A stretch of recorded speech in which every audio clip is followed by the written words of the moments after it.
Welcome to the Panic Room, where we talk about all things panic-inducing. I am the Queen of Panic. Warning, some episodes may contain content that may be disturbing to others. Viewer discretion is advised. Now let the games begin. Ben stood amidst the ruins of his grandparents' house, now black bones that sizzled through the snow-strewn ground. He shuffled his feet through the ashes and wondered what happened.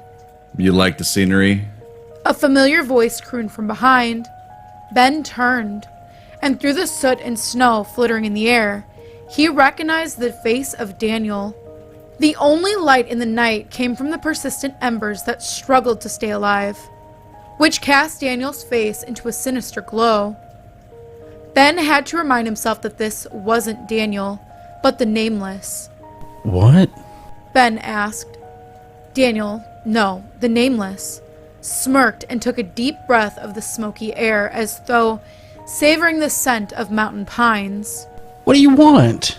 Ben asked again. The Nameless opened his eyes and picked up a black book covered in soot. Do you ever read this thing? It's a fun little read. Ben recognized the shiny red embellishments on the cover. Yes. He murmured. The Nameless gave a soft little chuckle. Did you ever look at it again after our last little chit-chat? No. The pages were gone. A gust of smoke blew in Ben's face and made his eyes water. Well, that's a damn shame. I really wanted you to read it. Maybe I can help you at first. If you do a little something for me. Ben took a step back and wrung his hands. All you need to know is that if you don't do as you're told, then you'll be very sorry, boy. A very sorry boy indeed. What do you mean? Ben asked. You don't even want to know, my friend. Ben winced at the Nameless calling him friend. He had desecrated the precious memory of Daniel, and that was not something Ben took kindly. Or do you? Ben remained silent. Cat got your tongue. An owl screeched as if to stop the conversation. The Nameless looked a bit worried as he tried to find it, but he could not. Anyways. The Nameless continued after a moment. I need you to do as you're told, Ben. And I told you to read those pages, didn't I? And you didn't listen. And now they're gone because of you. You don't suppose I need to teach you a lesson, do I? Ben knew that this was going no place good. He didn't want to answer, but the Nameless grabbed a particularly deadly-looking piece of wood, as though to keep him motivated to talk. An enormous great-horned owl flew on top of a collapsed beam of wood that leaned against the wall. Get out of here! The Nameless warned, trying to hide the fear in his voice. Ben somehow felt that the owl was there to protect him. The Nameless picked up a brick and hurled it at the owl, ignoring Ben's cry of protest. The owl flew away. God damn it! The Nameless muttered to himself. How the fuck did she find us? Whatever. Just one more thing, Ben. The Nameless said. Make sure you read that book when you get the chance. I'll even be nice and help you find those pages for you. And you'll know when I find them. Don't worry. You'll know. It was Sunday morning, 6:30, according to Ben's clock. In half an hour, his parents would rouse him on their weekly excursion to church, where Ben would be lulled to sleep by the preacher, and Dave would pinch him to wake him up. And then Dave would tell Ben on the way home about being godly, but Ben didn't listen. He was only. But at least his grandparents would come today, having stayed the night in his guest room. Morning. Sleep well? Ben lied and nodded his head. He hoped his grandpa wouldn't notice the bags under his eyes. That's good. Damn. Guess everybody else is sleeping in a little. He glanced briefly around the empty room. Yeah, I guess. Ben said. He poured himself a cereal bowl of his own and began to munch hardly on the chocolatey chunks. Oh yeah. Meant to mention yesterday. Charlie announced a moment later. Was talking to your cousin Mike the other day. Wanted to know how you was doing. Ben's stomach did a flip. I told him the happenings. We ought to see him sometime. When he's not busy, though. I don't know how the guy does it. But he's double majoring and working a full-time job. Think it's at a Dingleburger. But he's wanting to go to NASA someday. Got his bachelor's already. I think he's working on his master's right now.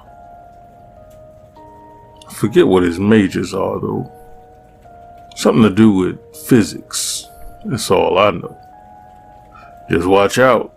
You might start talking your head off about string theory and multiple universes. Interesting stuff. But I don't understand half of it. Ben nodded. Yeah, it'd be nice to see him, I guess. He never felt particularly close to his cousin, but for some reason the man seemed to take a liking to Ben. The sermon that day was just as monotone as ever. The preacher never varied his delivery, and rarely looked up from his podium, save when a toddler cried or somebody stood at the wrong cue, which he would simply meet with a stern look of disapproval. His voice was dry and papery, and his skin even more so. It didn't help that his parents refused to let him go with the youth groups because that wasn't real church. Out of sheer boredom, Ben decided to count the number of times Dave pinched him. Ben achieved a high score of 16 pinches. His arm was sore by the end of the sermon. Afterwards, Helen proposed that they take another trip to get ice cream, just the three of them. Ben agreed eagerly. Hey, Ben. Helen said after a few minutes of silence. The ice cream shop smelled sweet and milky, much better than the hot smell of dust and mothballs at the church. Is everything okay at home? Yes, ma'am. He lied. You sure? You seem a bit gloomy, and I know how Dave can be. Gotta stick up his ass about something all the time. Ben forced a light chuckle. He felt weak as a person. He knew he shouldn't give Daniel, no, the Nameless, what he wanted. He couldn't imagine what horrors would happen to lie within those pages. And he knew it would be all his fault when things got worse. Typical. Just typical. The worthless scum he was. Why couldn't he just move on like Dave said he should? Why was he still like this? Why was he so fucking goddamn pathetic? He imagined his face in front of him. He wanted to strangle that throat, to gouge out those eyes, to really teach that little bitcha. Ben? Charlie asked. You okay? He was shaking. Ben thought about lying again, but he couldn't lie to his grandparents, the two people he loved most in the world.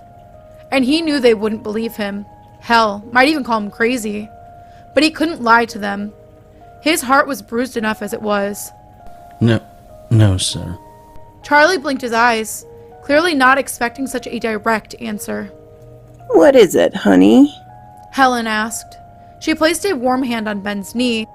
He tried to look for the words, but they didn't seem to want to show themselves. I don't know. It's just, I don't think you'd believe me. Helen leaned towards him, an earnest gleam in her kind blue eyes. Ben, you've already said enough for me to believe anything you say. We're here for you. You're our grandson, and we'll do everything in our power to keep you happy and safe. Now, what is it? Ben took a deep breath and forced the knot in his abdomen out of the way of his words. He told them everything. So you did make him wash out his mouth with soap for an hour? Helen exclaimed. Well, he's got to learn somehow. Dave replied irritably. But liquid soap! For an hour! He didn't learn from the bar of soap last time, so liquid this time. Ben heard his mother respond as though this were obvious. Plus, he kept arguing with me. Dave argued. I was going to make it half an hour, but I had to make it an hour. Ben nearly pushed it in 2 hours. He should be thanking me, I'll tell you what. Charlie scoffed. And if he'd accidentally swallowed it? He asked incredulously. Then it'd teach him his lesson even better. Penny retorted. It wasn't long past 8:30, but Ben was sent to bed early after he fell asleep on the couch. Once in bed, though, he found it impossible to turn off his brain. Drawn by the heated words, he now crouched at the top of the stairs as he listened to the argument in the living room below. Dave, Helen sighed. did we teach you nothing as a child? No, not a match. Did a pretty piss poor job if you ask me. There was a pause, during which Helen hissed Charlie's name as if to keep him from retaliating. Charlie! Helen, Charlie muttered moodily. we need to talk about the book. Book? Ben's father asked, confused. Charlie, what book are you talking about? David. He began with a sigh. Ben told us about a particular book that he found a little while ago, on his birthday, as a matter of fact. He says he told you about it. There was a long pause. I don't know what you're talking about. Really? Helen scoffed. You don't remember your son mentioning a book filled with ghastly horrors? Oh, Penny exclaimed. Ben knew that tone. She was acting. Davy, he means the book Ben said was written in blood. That? He scoffed. That stupid thing he made up? You don't honestly believe him, do you? And expect me to remember every little thing he says? He's a fucking kid, for Christ's sake. He just turned 11. 12. 12, whatever. It's nonsense. He's just trying to get attention, and I really don't approve of that kind of behavior, nor do I think I should reinforce it by giving it attention. Nonsense? Helen muttered in a dangerously quiet voice. What's nonsense is staging an elaborate prank, as you call it. Prank? What prank? Penny blurted, a little too hastily. We just ignored that whole book nonsense. What's this prank business? Ben couldn't help but notice the mistake in her lie, and smile a little to himself. He says you lured him into the attic and scared him. Charlie yelled. Ben wondered if he left out his father's reaction that night on purpose or not. What? Laughed Dave, disbelievingly. You don't seriously buy that crap, right? I mean, Jesus, he's claiming to have a book written in blood with people cut up and shit. It sounds like a Clive Barker novel. I Helen stressed. am willing to take Ben's word wholeheartedly on this. You're joking, right? I mean, come on. The whole thing's just fucking preposterous. There is no book, Helen, and I'll be damned if I look for it either. And if Ben mentions that shit to me one more time, I swear I'll... Ben heard something hard and hollow flop onto the coffee table. Briefly peeking down into the living room, he could see his parents gawking open-mouthed at the pageless cover to the Book of Agony. He had given it to his grandparents earlier to prove that he was telling the truth. Ring any bells? Helen prodded. Helen, Ben heard his mother say quietly. where are the pages? Ben said he found them torn out yesterday morning. But... Dave blubbered. Look, Charlie said. Ben's experiences with this thing have disturbed him greatly. Experiences?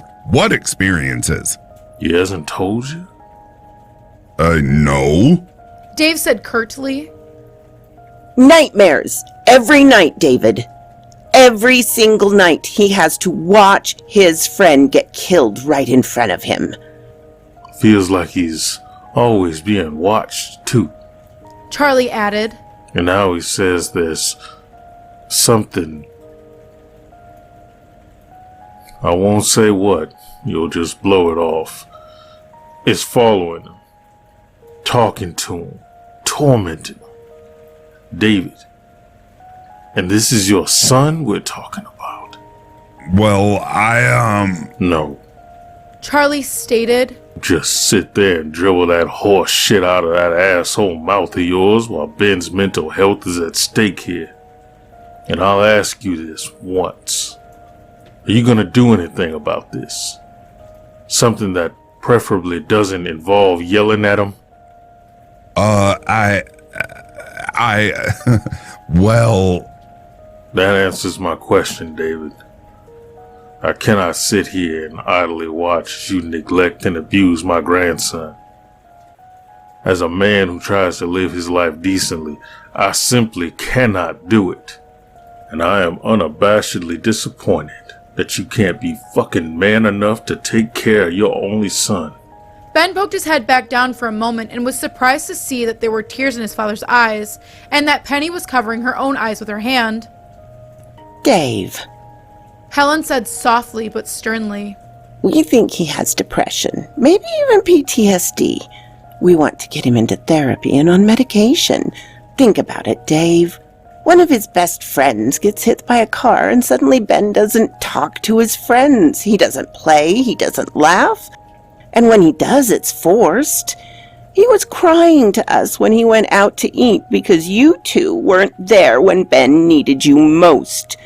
He tries to reach out to you and you see it as an opportunity to play some sick joke on him, thinking it will somehow snap him out of this. Utterly disgusting behavior from the both of you. Penny, I raised you better than that. Dave was silent, but Ben could hear his heavy, measured breaths. Penny gulped. He may have some minor depression, sure. Maybe he can talk to his school counselor about it, but PTSD? No way. Ben didn't see it.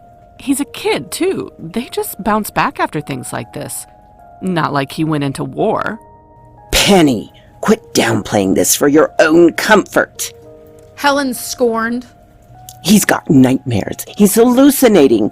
We think he may have made this book during some kind of state, which is why Ben needs psychiatric help immediately. Well, I'm not paying for that shit. Dave grumbled. Well, Charlie sighed. in that case, we think it's best Ben come live with us.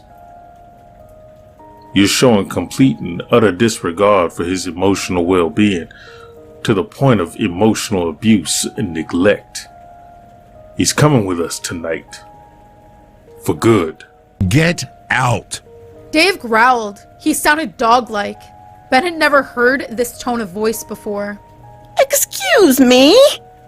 Get the fuck out. How dare you talk to us that way? I said get the fuck out of my house, you cunt. Dave screamed at the top of his lungs. The coffee table banged on his leg as he shot up from the couch. There was a heavy silence, after which Ben heard the shuffle of coats and the soft click of the front door. A moment later, Ben heard the engine of the Tacoma fire up and drive away. Benjamin Gordon Ross. Ben winced with anticipation as he stepped off the bus a little way down the street. Get your punk ass in here. Now. He warily turned his gaze towards the house where the menacing figure of his father stood on the porch. Knowing better than to make the trip as slowly as possible, he hurried over to the yard as fear mounted within. When he approached the house, he slowed down slightly. His father stood in the doorway, his knuckles white against the wall, as his eyes blazing with insane fury, the likes of which he had never seen before. He glanced down and thought that he must be wrong, but there appeared to be blood on his shoes. Upstairs. Bedroom. Now. He spat as he yanked Ben by the arm and shoved him towards the stairs. At the top of them, standing to the left of them and by his bedroom door, was the earsome stare of his mother. He paused, but Dave kicked his backpack hard, almost sending him face first into the corner of the stair. Ow! He cried. Shut up! Dave screamed. His voice was so distorted by rage that it was almost unrecognizable. Ben picked himself up, his body hot and stinging with sweat underneath his heavy winter coat. Inside. Penny snarled. Ben grasped the bedroom door handle. Open it. Dave barked. With a grimace, Ben pushed open the door, and he froze. His bedroom was as close to hell as he could imagine. Nailed to the walls, ceiling, and floor were the missing pages the Nameless had promised to bring him. But this was not what made Ben's breath catch in his throat. Blood was splashed like grimwork all over the room, and in the center of it was where the most blood was. And it was where the intestines were, as well, piled up like vetted dog shit. An intestine led up from the floor and was connected to Daniel Mortley's naked corpse, which was suspended from the ceiling fan by the noose, jerking grossly from the fan's rhythmic pulse. His eyes were gouged, and dried blood caked the rims of his eyes, nose, and mouth. His throat had been slit and blood dribbled all the way down to where his chest had been ripped open, and down to his crotch. Inside, spilled out onto the floor, blood was still dripping with the quiet splat, splat, splat against Daniel's disemboweled lungs. And Ben screamed. Don't you dare fucking scream, you little psycho! His father roared from behind. Do you see what you did? Do you see what you did? Ben wanted to turn around, but he couldn't. His eyes were locked upon the mutilated body of the closest friend he'd ever had that now hung in his bedroom. Answer me! Ben turned around to face the other horror in the room. What the fuck did you do to that dog? Dog? He responded meekly. Don't you fucking play with me! Don't you dare fucking play with me! His father paused, taking a deep breath. Alright, fine. It's pretty fucking clear what this is. You don't want to live here anymore, fine. You'd rather live with your precious grandparents than your own parents, fine. You want to play little fucking serial killer in the making? Fucking fine. But don't bring this shit into my fucking house! His father grabbed him by the shoulders, spun him around and grabbed him by his backpack, throwing him face first into the wall next to the hole Ben had made himself. David! Penny shrieked, though it sounded distant to Ben. You little bitch! What in the holy fucking hell is wrong with you, huh? His father thundered deafeningly as he advanced menacingly. Do you think this is funny? This is some kind of a sick fucking joke? Dad! Ben stammered, but he was picked up by the hair, and his father came within an inch of his face and screamed. You're gonna take your fucking medicine! He slammed Ben's head into the floor, ripping off his backpack simultaneously. Mommy! He screamed. David, stop! David! Penny rushed in and tried to push his father off of him, but he only let go of Ben and decked her in the face. You bitch! Dave turned around and threw Ben into the dresser. The lamp fell and bashed into his skull. He tried to crawl away, but his father kicked him back into the dresser. Whose dog is that, Ben? Whose dog is that? Ben didn't understand what he meant. All he knew was that his friend's corpse was in the center of the room, and soon his own corpse would be with it. Penny charged back into the room with a bat and swung it into his father's ribs. He screamed but said nothing as he grabbed it from her and swung it into her head, her body going limp and falling into the pile of intestines. He then threw the bat down and grabbed the lamp and beat Ben in the face with it again and again, the lampshade eventually coming off and the light bulb breaking over his face, blood streaming into Ben's eyes. Daddy, please! He said nothing as he picked Ben up and threw him into the closet, where Ben's body slumped to the ground. Through the blood, sweat, and tears, Ben saw it. He saw Daniel's corpse standing in the corner, smiling at him. From the ceiling hung the corpse of the brindle pit bull, mutilated in the exact same way. It was him, Dad. Ben gasped, trying to point at the Nameless, but he was not heard. In the corner, the Nameless smiled. An owl cried outside the window. If you would like to submit your stories, please check out the Panic Within subreddit. I go over those stories that are submitted, and I go ahead and I narrate them. I say go over, but I narrate all of them. So if you are interested in something like that, go ahead and take a look in the description, and you'll find the link there. We also have a Discord. You can come and hang out and get spooky with me and other narrators. We post new content, up-and-coming videos, promotions, and we also just hang out and chat, and you can come in and hang out with us there if you're interested in that. Link is also in the description below. And last but not least, if you are interested in doing a collab with the King of Panic or myself, you can absolutely reach out. If you're another creator, you can do one on our channel, we can do one with you. We are completely open for collab as of right now.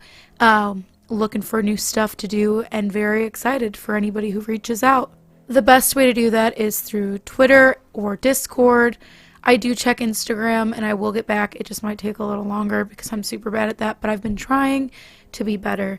So if you do reach out there, even if it takes a couple days, I'll be there. But like I said, we're excited. So please definitely reach out and we're looking forward to it. And as always, thank you for visiting the Panic Room. You have successfully made it to the next portion of your tour. Please stay tuned for your next prompt.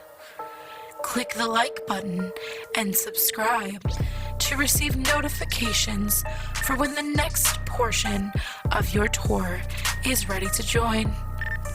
Thank you for watching. Don't let the panic drown you.